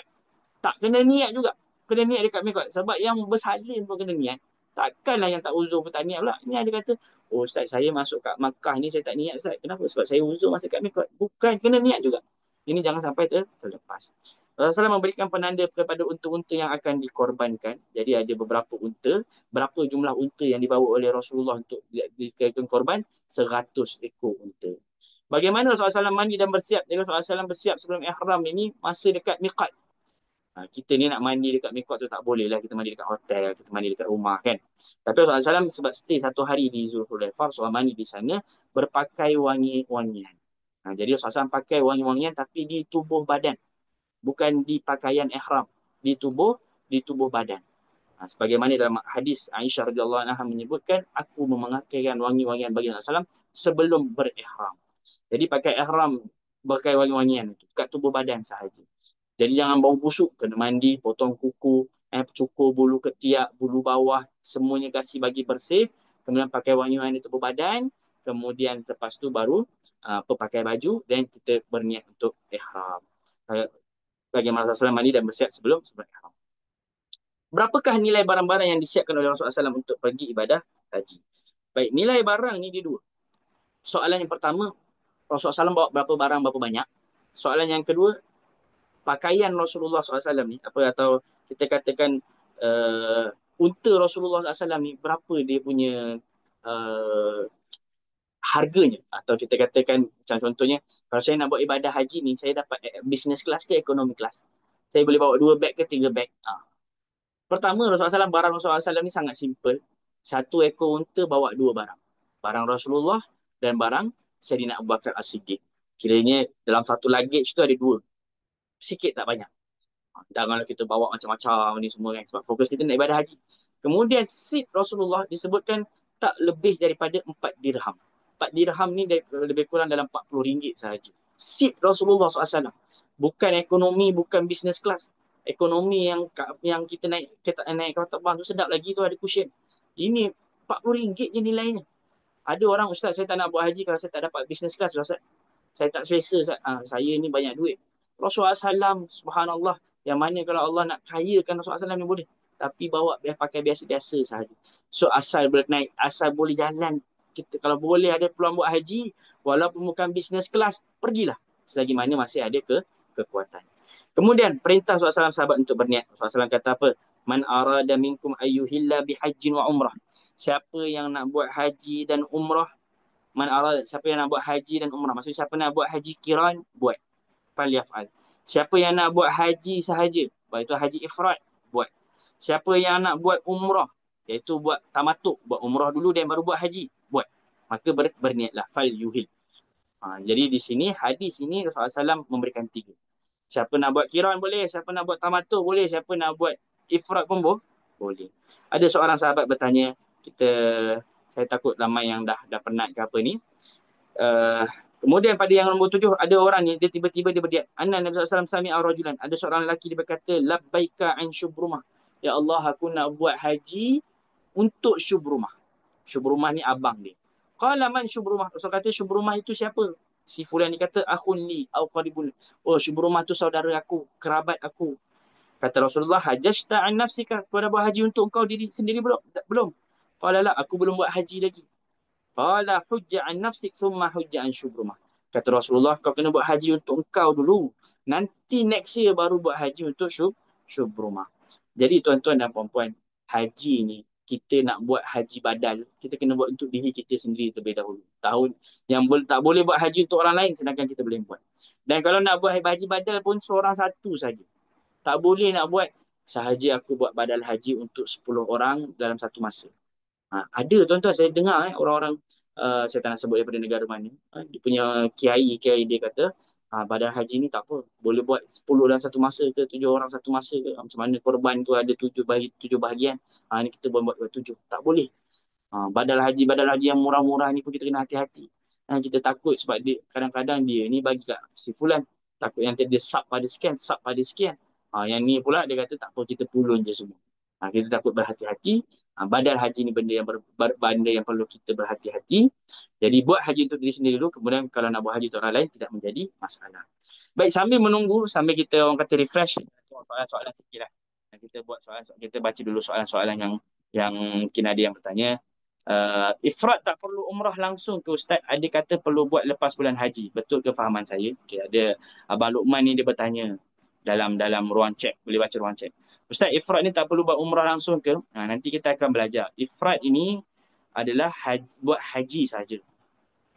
Cuma buat umrah selepas haji itu kerana Aisyah dia buat umrah lepas haji. Aisyah buat umrah lepas haji. Sebab tu dalam mazhab Syafi'i mengatakan yang paling afdal buat haji ifrad and then lepas tu buat umrah. Bukan sebelum itu dan bukan ketika itu. Kenapa nanti kita akan belajar. Jadi buat ifrad tak semestinya perlu buat umrah, tak semestinya. Tapi kalau nak buat umrah boleh. Nak buat umrah boleh. So saya harap menjawabkan soalan Ustaz Luqman. Kemudian yang kedua, IL. Salam Ustaz nak tanya, bagi yang nak buat haji qiran and tak sempat buat sa'i haji sebelum wukuf di Arafah, maksudnya dia akan buat tawaf haji pada 13 Zulhijjah, macam mana turutan dia? Tawaf haji, sa'i haji, tawaf wada' ke? In this case tak boleh ke combine ke tawaf haji dan tawaf wada'? Ini soalan yang menarik. Puan IL dia tanya, kalau tadi dia balik pada persoalan, Ustaz, saya nak buat sa'i haji. Sa'i haji ni saya tak sempat nak buat di awal, saya nak akhirkan. Kemudian boleh tak tawaf saya tu saya nak combine? Maksudnya saya buat tawaf haji, saya buat tawaf wada', kemudian saya sambung dengan sa'i haji dan lepas tu saya terus balik. Ulama kata dia membenarkan. Boleh. Tapi dengan syarat lepas sa'i haji terus balik. Kalau masih stay, so you kena buat tawaf wada' yang lain. So ada dua pilihan. Nak buat tawaf haji, sa'i haji, terus balik. Keluar. Jadi tawaf haji itu diniatkan dengan tawaf wada'. Ataupun tawaf haji, sa'i haji dan stay, nanti bila nak balik barulah go tawaf wada'. Baik. Bismillah. Kalau untuk haji ifraq, dia bukan ifraq ya, dia ifrad pakai dal, fardun, satu. Buat sa'i haji selepas tawaf wada' kiranya tak ikut tertib ke Ustaz? Buat sa'i haji, ini soalan yang sama. Tak jadi masalah. Sebab tawaf ni kita boleh combine kan? Boleh combine kan? Tak jadi masalah. Baik.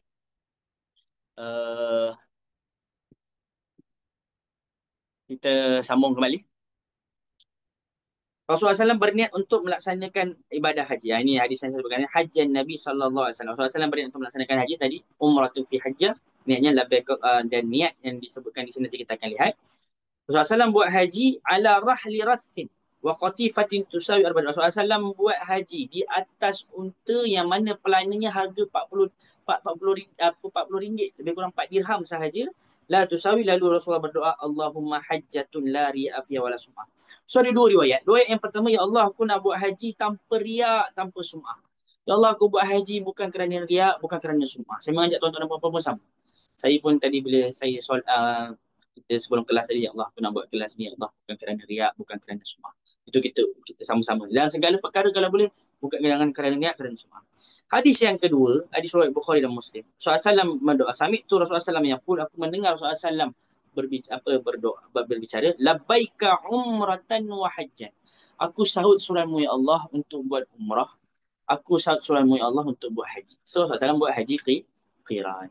Jadi ada 3 lafaz. Siapa yang nak buat umrah sahaja, labbaika umratan. Jadi kalau nak buat contohnya ni, Ustaz saya nak buat haji tamattu. So niatnya labbaika umratan. Nak buat haji tamattu. Sebab dia buat umrah dulu. Ya Allah, Ustaz saya nak buat haji ifrad. Labbaika hajjan. Ustaz saya nak buat haji kiran. Labbaika umratan wa hajjan. Umratan wa hajjan. Kemudian Rasulullah SAW mengangkat suara untuk berzikir dan tarbiyah. Lalu Rasulullah SAW pun berzikir. Labbaik Allahumma labbaik. Labbaik la syarika laka labbaik. Innal hamda wa ni'mata. Sesungguhnya pujian, nikmat, kerajaan. Tuan-tuan datang ke Mekah. Kita serahkan semua. Ini semua milik Allah. Kita hanya ada 2 pakaian sahaja. Dan ini, yang lain. Innal hamda ni'mat. Kerajaan, pujian. Semuanya lah milik Allah. Kekuasaan semua adalah milik Allah Subhanahu wa ta'ala. Jabir berkata, aku melihat mudda basari baina yadai. Aku melihat apa? Aku melihat jumlah jemaah haji ni sejauh mataku memandang. Lihat sebelah kanan, jauh mata memandang. Lihat sebelah kiri, jauh mata memandang.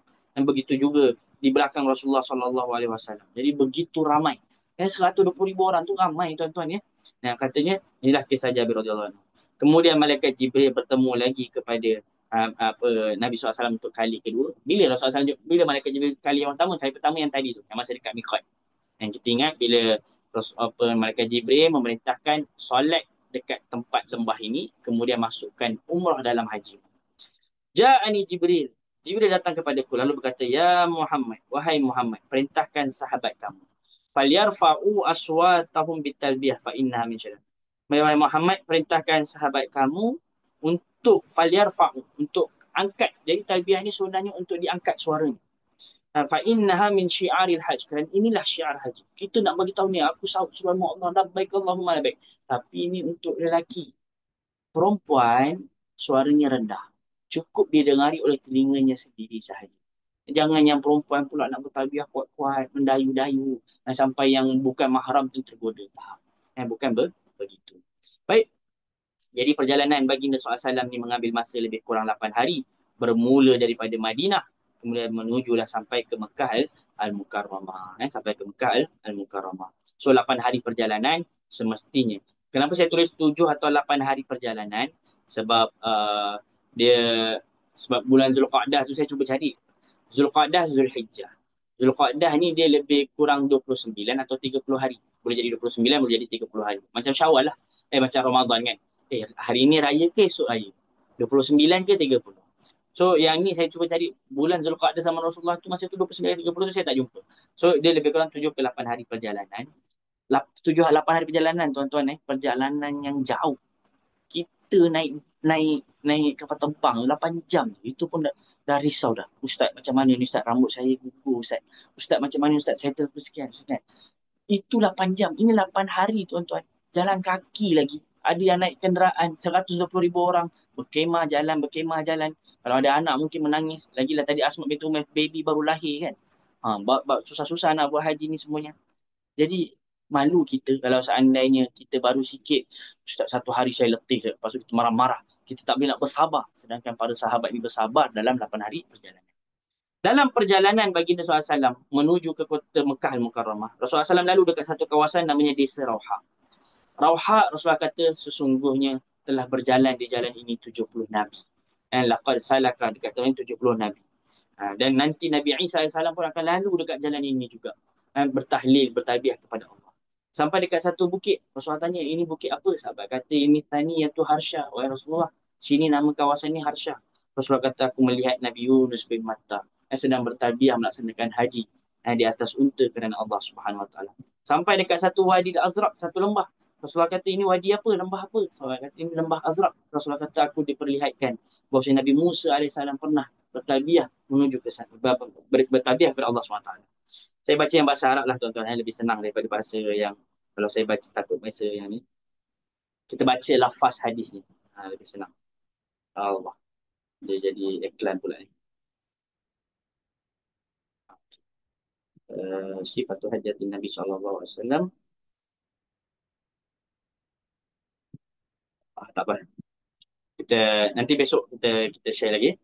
Seterusnya sama juga dekat lembah Asafan, Rasulullah SAW, aku melihat Nabi Hud, Nabi Salih alaihi wasallam bertalbiyah mengerjakan haji. pada Allah Subhanahu wa taala. Yang ini menarik juga ni sebab ada hadis mengatakan Nabi Saleh saya buat haji, ada yang mengatakan dalam hafaz hadis ini pula Rasulullah SAW mengatakan ibadah haji.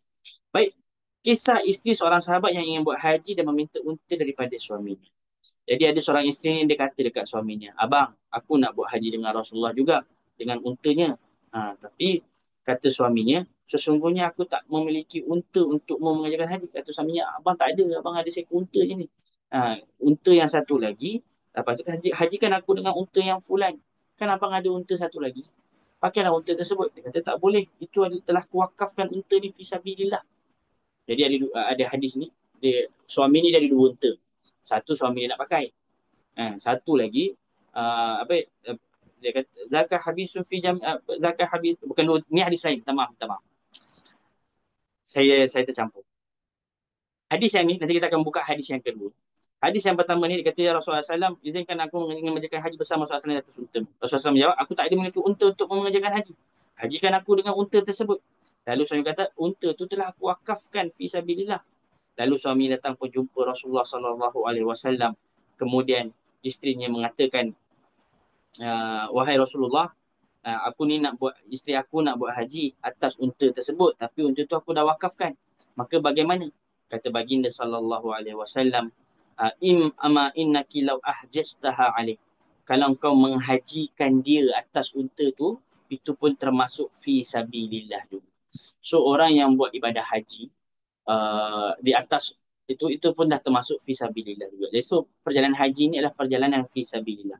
Wa inna amatan dan asalkan ma ya'lu haji. Lalu dia bertanya kepadaku, apa kalau nak buat haji bersama Rasulullah ni pahalanya tu apa ibadah lain?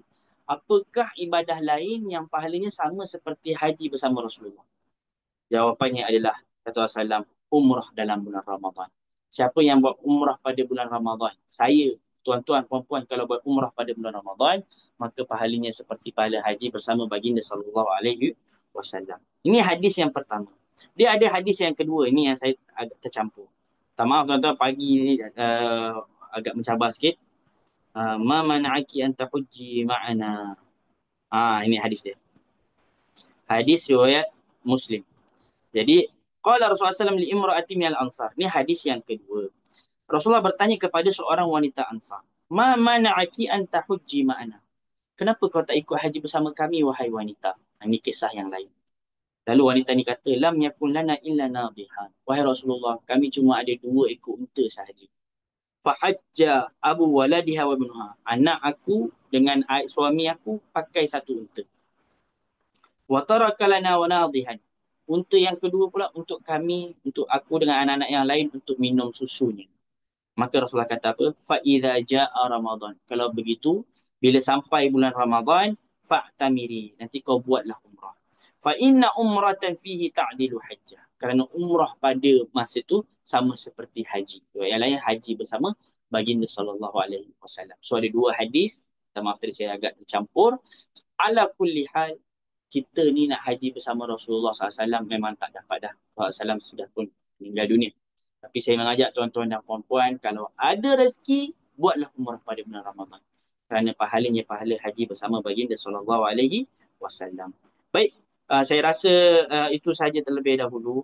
Saya takut masa pun telah mencemburui kita. InsyaAllah kita akan belajar lagi kisah-kisah yang berlaku daripada Madinah ke Mekah ni pada waktu yang akan di masa esok hari, insyaAllah. Esok hari kita ada esok, kita ada lusa. InsyaAllah kita akan cuba untuk habiskan secepat mungkin. Saya menghargai masa tuan-tuan dan puan-puan. Jazakumullah khair. Cuma saya nak minta satu perkara tuan-tuan. Dalam kelas kita ni lebih kurang ada 90 orang. Tadi sampai 95 orang. Ada yang mungkin masih ngantuk. Ada yang masih yang ini semuanya. Saya mengharap kepada tuan-tuan dan puan-puan, saya nak minta tolong satu sahaja. Tolong nanti selepas daripada kelas ini, saya minta tuan-tuan dan puan-puan share dekat dalam grup kita. Saya akan buka nanti ruang mesej, bagi tahu testimoni perasaan tuan-tuan dan puan-puan mengikuti kelas ini. Kenapa? Saya nak biar agar semoga orang-orang yang tak dapat join kelas malam ni, dia tertarik untuk tengok rakaman, sehingga tuan-tuan dan puan-puan mendapatkan pahala juga dan saya pun turut mendapatkan pahala. Sebab kita nak reach lebih ramai. Tuan-tuan, kenapa Ustaz? Kenapa cuma 100 orang saja Ustaz? Kenapa tak boleh lebih lagi? Nak lebih tu dia kena bayar lagi mahal. Ini 100 orang ni pun kita dah keluarkan duit juga kan. Kemana ini. Tahun lepas Alhamdulillah video ni, rakaman ini saya mencapai lebih kurang 4,000 orang. Mungkin bagi tuan-tuan perempuan 4,000 tu sikit lah. Tapi bagi saya banyak. Saya rasa syukur Alhamdulillah Allah masih rezekikan untuk membantu 4,000 orang buat haji. Dan saya berharap tuan-tuan dan puan tolonglah share nanti di dalam orang kata Alhamdulillah kelas yang baik contohnya. Alhamdulillah. Tulislah testimoni ke, kritikan ke, apa ke yang penting boleh mengajak orang untuk tertarik melihat rakaman yang terus kita akan sharekan insya-Allah pada besok pagi hari. So orang-orang yang mungkin lepas bangun solat subuh dia kata, kena tengok ni rakaman ni." Jadi tolong share, bagi tahu perasaan tuan-tuan, pengalaman, perasaan, testimoni apa sahaja, review yang mudah-mudahan boleh memberikan manfaat kepada orang lain untuk melihat rakaman ini sehingga tuan-tuan dan puan-puan pun dapatkan pahala. Kita nak buat ibadah haji ni bukan untuk kita saja, tapi kita nak ambil pahala, bukan kita nak ambil, kita nak dapatkan juga pahala haji orang-orang lain dengan membantu mereka. Itu yang pertama. Yang kedua, saya nak minta juga kalau boleh tolong kenalkan diri dan tuan-tuan di mana. Nanti dalam grup. Contoh, nama saya Muaz, tinggal di Setapak. Nama saya Fulan, saya tinggal di Qatar. Saya tinggal di USA. Saya tinggal di Turki. Dan tahun lepas tu ramai juga. Saya tinggal di ada dekat negara sekian, negara sekian. So setidaknya bila saya bagi kelas ibadah haji ni, saya tahu berapa ramai yang dalam kelas kita dan berapa ramai daripada mana mereka. Kita boleh tahu sehingga boleh mengajak rakan-rakan juga untuk melihat bahawasanya grup ni macam-macam. Baik, berkenaan dengan soalan-soalan boleh terus PM saya. Saya akan jawab secepat yang mungkin insya-Allah. Mungkin malam ni taklah, tapi besok pagi insya-Allah saya akan sharekan dalam grup dan kita akan cuba untuk menjawab secepat mungkin dan dapat manfaat sebanyak yang mungkin. Baik, aku dulu lihat astagfirullahaladzim. Kita tutup dengan doa. A'udzubillahi minasyaitonirrajim. Bismillah. Allahumma inna nas'aluka bi asma'ikal husna wa sifatikal ula wa nas'aluka bi annaka antallahu la ilaha illa antal ahadus samad lam yalid wa lam yulad wa lam yakul lahu kufuwan ahad. Ya Allah, ya Tuhan kami bertawassul dengan nama-nama-Mu yang mulia, dengan sifat-sifat-Mu yang agung. Kami bertawassul dengan waktu yang mustajab doa di penghujung malam ini, ya Allah. Ampunkanlah dosa-dosa kami, dosa kedua orang tua kami yang hidup yang sudah meninggal dunia. Ya Allah, kami bertawassul dengan amalan salih. Ya Allah, kelas agama pada hari ini, terimalah ibadah haji kami. Permudahkanlah urusan haji kami. Jadikanlah haji kami haji yang mabrur. Ya Allah, ya Tuhan kami. Kami minta kepada-Mu, ya Allah. Berikanlah kami keikhlasan untuk beribadah kepada-Mu. Berikanlah kami rasa takut sehingga kami tidak bermaksiat kepada-Mu. Berikanlah kami rasa yakin sehingga kami mampu menggapai syurga-Mu. Berikanlah kami rasa kuat dan taat sehingga kami mampu menghadapi ujian. Ya Allah, ampunkan dosa-dosa ahli keluarga kami yang sudah meninggal dunia. Jadikanlah mereka, ya Allah, kepada mereka taman-taman syurga, bukan lubang daripada lubang api neraka. Ya Allah, rezekikan kami dengan zuriat-zuriat keturunan yang saleh dan salihah, mendengar kata, berbakti kepada orang tua, bermanfaat bagi agama, bangsa dan negara. Ya Allah, ya Tuhan kami titipkan kami, ya Allah, pada diri-Mu, ya Allah. Kami serahkan diri kami padamu, ya Allah. Kami pasrahkan segala urusan kami padamu, ya Allah. Ya Allah, kepadamu kami bertawakal. Kepadamu kami kembali. Rabbana atina fid dunya hasanah wa fil akhirati hasanah wa qina adzabannar. Wa sallallahu ala khairi khalqi wa ala alihi wa sahbihi wasallam. Alhamdulillahi rabbil alamin. Terima kasih tuan-tuan, terima kasih meluangkan masa. Sekali lagi saya mengajak tuan-tuan puan tolong share, tolong share testimoni, kritikan apa sahaja, kenalkan diri dalam grup sehingga kita dapat menarik lebih ramai lagi sahabat-sahabat kita untuk datang lagi pada esok hari insya-Allah atau paling tidak dapat dengar rakaman. Terima kasih semua yang hadir. Jazakumullah khair. Bapak saya sebutkan satu daripada AB, Abad Zaki, Abdullah Awali, Abu Irfan, Abu Naufal, Afni, Ahmad Ajmi, sampailah kepada yang terakhir. Kepada yang bahasa Arab juga, Muhammad Rahman. Jazakumullah khair, jazakumullah khair. Moga Allah kumpulkan kita di syurga sebagaimana Allah kumpulkan kita di sini. Wassalamualaikum warahmatullahi wabarakatuh.